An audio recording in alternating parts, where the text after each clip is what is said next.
Yes guys, welcome back. तो अभी समझा आपको मैंने जो बोला। देखो, कभी भी जोश चाहिए पढ़ाने में।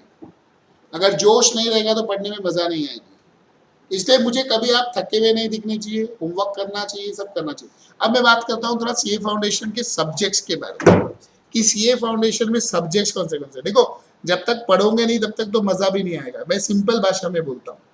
पहला है अकाउंट्स, दूसरा है मैथ्स, तीसरा है इको और चौथा है लॉ। ये सिंपल।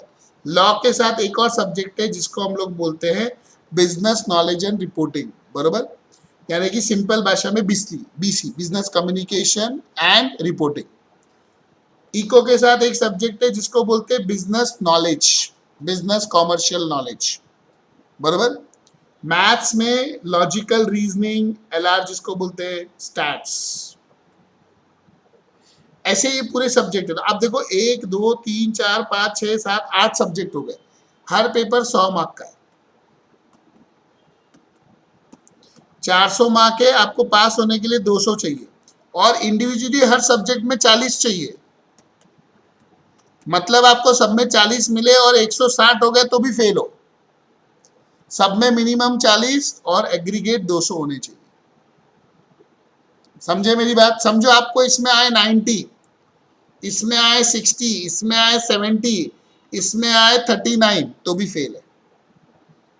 क्यों? क्योंकि 40 से कम है इसमें। देखो, टोटल 200 से ज्यादा हो गई पर एक सब्जेक्ट में 40 से कम हो गई। इसलिए हमें सब सब्जेक्ट इक्वली पढ़ने पड़ेंगे। समझे ये बात? अच्छा, फिर अकाउंट्स तो आपका बचपन से फेवरेट सब्जेक्ट है। वो तो मैं माना, कॉमर्स के बच्चे और अकाउंट्स फेवरेट ना हो ऐसा हो ही नहीं सकता है।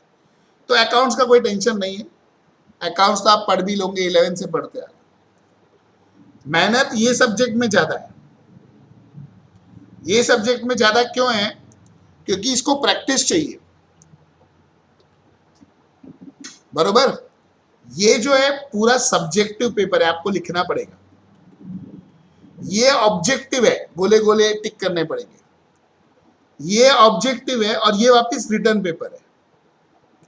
आपकी जो मेहनत रहेगी ना वो लॉ में और मैथ्स में ज्यादा लगेगी। क्यों? क्योंकि लॉ ना आपको पढ़ना पड़ेगा अच्छे से। लॉ में ना कभी कभी केस स्टडी टाइप्स क्वेश्चन आते हैं। आपको एक सिचुएशन दे देंगे, बोलेंगे इसके अंदर आंसर। जैसे स्कूल में देखो पर्सी राइटिंग होता था, पैसेज रीडिंग होता था इंग्लिश में। बस यहाँ पे वही पैसेज रीडिंग केस स्टडी के फॉर्म में होती है।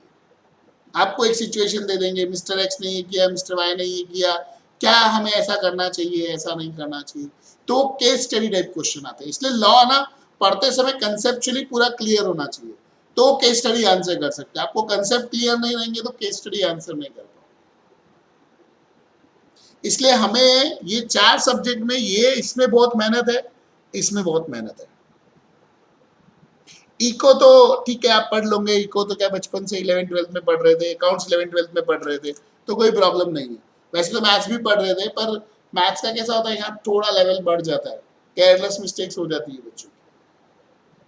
अब हम मैथ्स क्यों पढ़ते हैं? मैथ्स इसलिए पढ़ते हैं क्योंकि मैथ्स से ना दिमाग शार्प होता है, कैलकुलेटिव होता है। आप सीए बन जाओगे, क्लाइंट पूछता है, फटाफट पैसे गिनने को होना चाहिए, कैलकुलेशन करने को होना चाहिए। इसीलिए मैथ सब्जेक्ट हमारे सिलेबस में।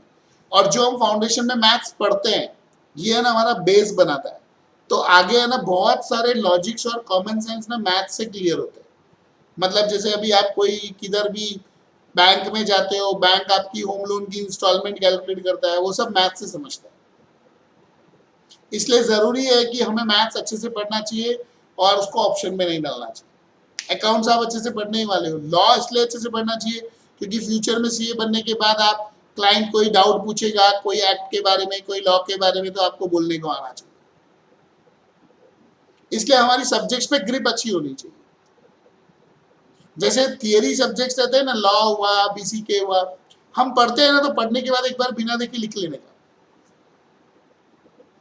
मैं तो छोटा था तो ऐसे ही करता था, अभी भी मैं कोई चीज कभी नहीं पढ़ता हूँ तो ऐसे ही करता हूँ, पढ़ लिया अभी एक बार बिना देखे लिख लेता। अकाउंट्स भी ऐसे ही करने का, एक बार सर ने क्लास में अच्छे से सम करा दिए, अब एक बार वापस रफ में वापस एक बार सॉल्व कर लो अच्छे से, तो कंसेप्ट क्लियर हो जाता है। कभी भी कोई चीज वापस पढ़ते हो, सॉल्व करते हो। जैसे अभी आप समझो अकाउंट्स का कोई सम कर रहे हो, तो हर अमाउंट के पीछे एक रीजन होता है, लॉजिक। तो अमाउंट लिखते समय लॉजिक बोलने का, मैंने यहाँ इसलिए लिखा है क्योंकि इसका रीजन ये होता है, ये मैं डेबिट इसलिए कर रहा हूँ क्योंकि ये एक्सपेंस है, ये मैं क्रेडिट इसलिए कर रहा हूँ क्योंकि ये लाइबिलिटी है, ऐसे करके रीजंस बोलने का। सेम मैथ्स में भी मैंने ये दोनों को मल्टीप्लाई किया इसलिए रिजल्टेंट दिया है, मैंने दोनों साइड से एक्स कट कर दिया इसलिए ऐसे हो गया। तो जितना आप बोल बोल के पढ़ोगे ना लॉजिक रीजंस को, तो रीजन लॉजिक दिमाग में फिट हो जाएंगे, तो एग्जाम में ना फटाफट याद आता है अपने को पढ़ने का, नहीं तो पढ़ा हुआ याद नहीं आता। समझे क्या एवरीबडी? तो अभी अपने को जोश आया कि नहीं आया सीए पढ़ने के लिए? थोड़ा जोश आया कि नहीं आया? दुखी दुखी लग रहे हो बहुत, थक गए सर अभी हम सुन सुन के, कान दुखने लग गए, हमारी आदत ही नहीं है इतनी सुनने की, 6 महीने में हमने सिर्फ बोला है सबको, सुना कुछ नहीं। ऐसा मत करो, बोलना तो पड़ेगा, सुनना भी पड़ेगा, पढ़ाई करनी चाहिए। चलिए ठीक है, अभी मैं ये रिज्यूम करता हूँ। आपको कुछ पूछना है किसी को? Any doubts?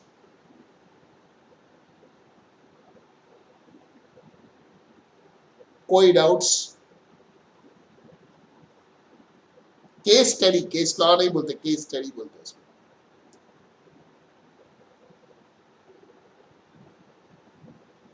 पूरे नहीं, और भी होते हैं, पर केस स्टडी इंपॉर्टेंट पार्ट है। हमारा मेन तो काम वही है ना सीए बनने के बाद, क्लाइंट के डाउट सॉल्व करना, क्लाइंट ने कुछ डाउट पूछा तो अभी से हमको थोड़ी थोड़ी ट्रेनिंग देते कि ये सिचुएशन है, तुम इसमें क्या एडवाइस दोगे। चार्टर्ड अकाउंटेंट क्या करता है? एडवाइस देता है ना क्लाइंट को, कैसे टैक्स बचाने का, कैसे इनकम करने का। तो अभी से हमको थोड़ा थोड़ा सिखाते हैं।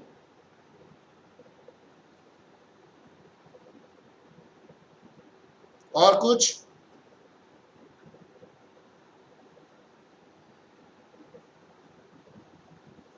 तो ठीक है, अभी अपन मिलेंगे नेक्स्ट लेक्चर में। आज मुझे आपको पुश करना था, थोड़ा हिलाना था, झुलाना था, थोड़ा शरीर को एक्टिव करना था, ताकि पढ़ाई करें तो अच्छे से कर सके। अच्छा, अभी जब आपको पढ़ाया और आपको कुछ नहीं समझे तो आप पूछना चाहिए, what we expect from you.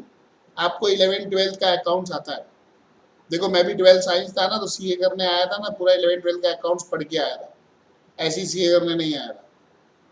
तो बेसिक डेबिट क्रेडिट के रूल्स, अकाउंट्स बनाना, वो सब लॉजिक पता होने चाहिए। दूसरा, आपको थोड़ी सिंपल कैलकुलेशन ऑफ मैथ्स तो आनी चाहिए, प्लस कैसे करते, मल्टीप्लाई कैसे करते, डिवाइड कैसे करते, वो सब आना चाहिए आपको। समझे? Simple calculation, plus multiply divide, ये सब आना चाहिए। रूट क्यों लेते हैं, स्क्वायर रूट कैसे लेते हैं, सब जन के पास कैल्सी होना चाहिए। अगर आपके पास कैल्सी नहीं है, आप खरीदने की सोच रहे हो, तो केसीओ HL122 टीवी का कैल्सी खरीद लो, मेड इन इंडोनेशिया या फिलीपींस या जापान, चाइना छोड़ के कोई भी कंट्री का बना हुआ चलेगा हमको, बरोबर। अगर आपने नहीं खरीदा है तो ये खरीद लो, और खरीद लिया है तो कोई प्रॉब्लम नहीं है। कैल्सी में रूट का साइन होना चाहिए, सबसे इंपॉर्टेंट, और एक डिलीट का स्विच होता है जिससे नंबर डिलीट होता है, वो होना चाहिए। मेमोरी प्लस होना चाहिए, मेमोरी माइनस होना चाहिए, MRMC होना चाहिए, बरोबर। और इफ पॉसिबल चेक वाला एक फंक्शन होता है जो हम चेक कर सकते हैं हमने क्या लिखा है, वो होना चाहिए। रूट का स्विच होना कंपलसरी है, बहुत सारे कैल्सीज में नहीं होता है तो प्रॉब्लम हो जाता है। अगर जीटी का मिलेगा तब तो बेस्ट है, मतलब उसमें जीटी फंक्शन रहे तो और भी अच्छा है, नहीं रहेगा तो भी चलेगा, पर जीटी करके एक स्विच होता है, ग्रैंड टोटल बोलते हैं, वो रहेगा तो अच्छा है, उससे अपनी कैलकुलेशन फास्ट होती है। मतलब ये है ना, कीज होनी चाहिए कैल्सी में। ये है ना, ये बैक का स्विच ऐसे होता है, नंबर को बैक करने का होता है ना, वैसा वाला स्विच होता है ये। बाकी कुछ स्विच हुए नहीं हुए, ये क्या है, बेसिक है, इससे जल्दी कैलकुलेशंस फास्ट होती है। बाकी आपके पास है तो ठीक है, नहीं है तो क्योंकि कैल्सी चेंज नहीं करना है, जो कैल्सी खरीदना है अपने को फाइनल तक यूज करना है, बार बार तोड़ना नहीं है उसको। क्योंकि जो कैलकुलेशंस आप यहाँ सीखते हो वही सेम कैलकुलेशन वापस इंटर में होती है, वही कैलकुलेशन फाइनल में होती है। तो बार बार कैल्सी चेंज करोगे, हर कैल्सी में कैलकुलेशंस अलग वैसे होती है, हाथ जमने को टाइम लगता है तो गड़बड़ हो जाती है, बरोबर। समझे सब जन?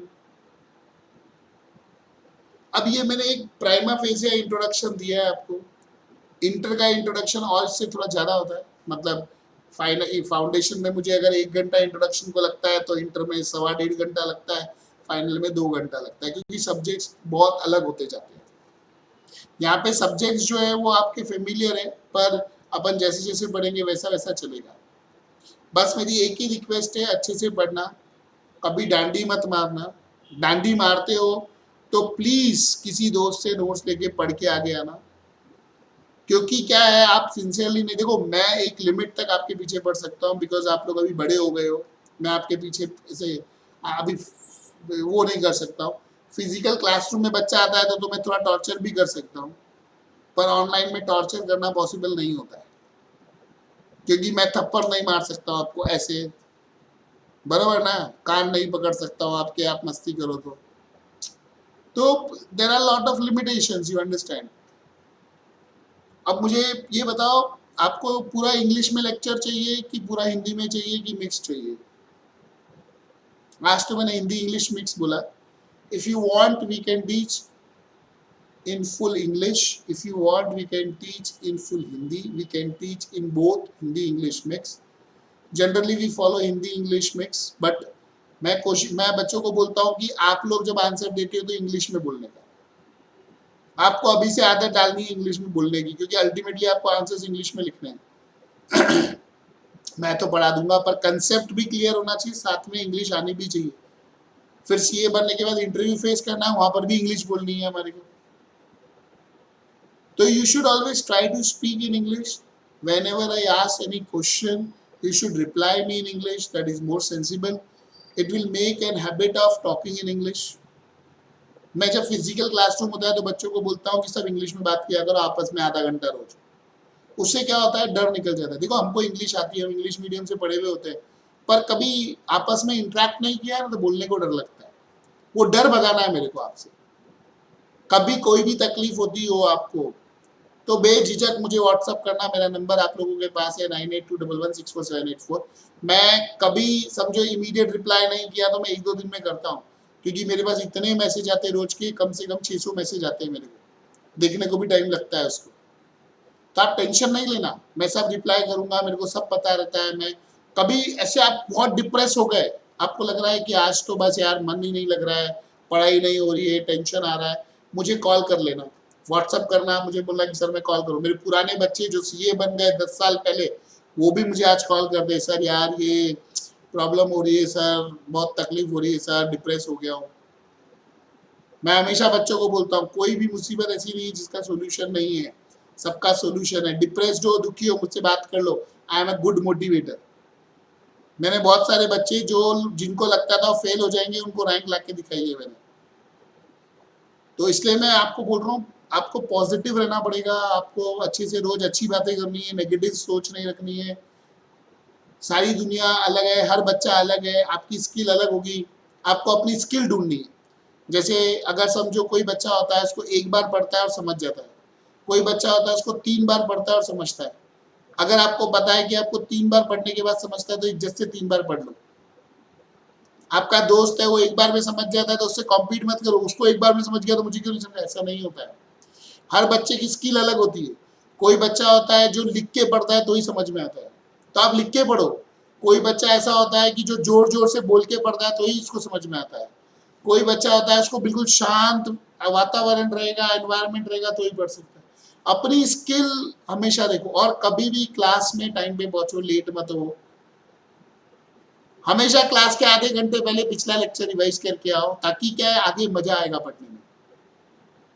अगर आप इज्जत से बातें मानोगे ना तो मैं बोलता हूँ आप रैंक लेके आओगे। एम हमेशा रैंक का रखना है कि हमें ऑल इंडिया रैंक लानी है, कभी छोटा एम मत रखना। क्योंकि पास्ट के अंदर भी मैंने देखा है जो बच्चे डरते नहीं थे, बोल्ड होते थे, हिम्मत से पढ़ते थे, लिखते थे, उनकी रैंक आती थी। और जो भले ही होशियार है पर हिम्मत नहीं होती थी, रैंक नहीं आती थी। तो हमें हिम्मत और होशियारी दोनों बढ़ानी है, बरोबर, पक्का, एवरीबडी। एक बार यो ऐसे यो करते ना कुछ, तो आजकल मैंने सुना है यंग लोग ऐसे करते, यो यो। अच्छा ऐसे करते, ऐसे, ओके ओके, ऐसे। मैं क्या है, मैं अभी बच्चा हूँ ना थोड़ा, इसलिए ऐसे यो यो। तो सब जन के साथ जोश के साथ पढ़ाई करनी है, एक दिन भी मुझे कोई थका हुआ दुखी आत्मा नहीं दिखना चाहिए, बराबर। तो इस जोश के साथ हम आज का इंट्रोडक्शन लेक्चर एंड करेंगे, बराबर। मैं जाता हूँ, bye bye, tata, see you.